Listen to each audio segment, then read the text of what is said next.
کہ یہ چیزیں کورٹ کو اس میں انٹرفیرنس کرنا چاہیے. ہماری دیش کی سرکشا سے جڑا معاملہ ہے. ان 26 آیتیں جو وائلنس کی ٹیچنگ ہے اسلام کے اندر، جو پوری دنیا میں آتنک کا سبب بنی ہوئی ہیں، ان کو قرآن سے ریموو ہونا چاہیے. سورہ مبارکہ ہجر آیت نمبر 9. اللہ اپنے کلام میں ارشاد فرما رہا ہے کہ ہم نے قرآن کو نازل کیا اور ہم ہی اس کی حفاظت کرنے والے ہیں. جو قرآن قلب مصطفیٰ پہ نازل ہوا، اس کی حفاظت، اس پہ عمل، اس کی اطاعت کا حکم نبی نے دیا. اہل بیت نے اس پر عمل کیا، صحابہ کرام نے اس پر عمل کر کے قربانیاں دیں.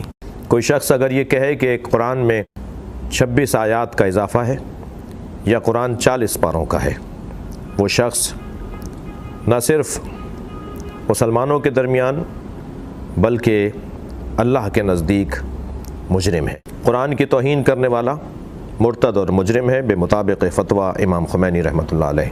ایسا شخص جو یہ کہہ رہا ہے کہ قرآن میں 26 آیات کا اضافہ کسی دور میں ہوا، اس نے 2 جرم کیے ہیں. ایک مقدسات مسلمین کی توہین اور ایک قرآن کا انکار. دونوں صورتوں میں ناقابل قبول ہے. شدید الفاظ میں مذمت کرتے ہیں.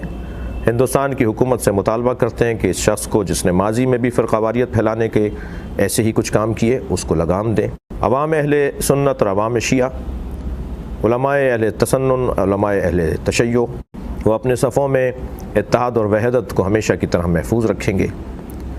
یہ پہلی مرتبہ نہیں ہوا، بلکہ ماضی میں بھی ایسے بے استادہ لوگ، خود پسند لوگ، شہرت طلب لوگ، جاہ طلب لوگ اور شاید کسی کے کہنے پر فرقہ واریت پھیلانے والے لوگ ایسا کام کرتے آئے ہیں. ابو اسحاق کندی نامی ایک شخص نے امام حسن عسکری علیہ السلام کے دور میں تناقض القرآن نامی ایک رسالہ لکھا، جس میں اس نے ایک آیت کو دوسری آیت سے ٹکراتا ہوا دکھایا. میرے مولا نے جواب میں فرمایا کہ جو معنی تم نے مراد لے کر اختلاف جانا ہے، وہ متکلم کے نزدیک یعنی اللہ کے نزدیک مراد نہیں ہے.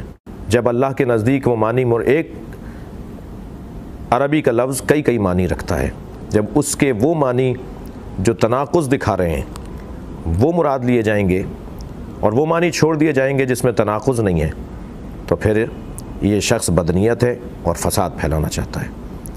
اللہ کی بارگاہ میں دعا ہے کہ اللہ مسلمانوں میں وحدت کو محفوظ رکھے.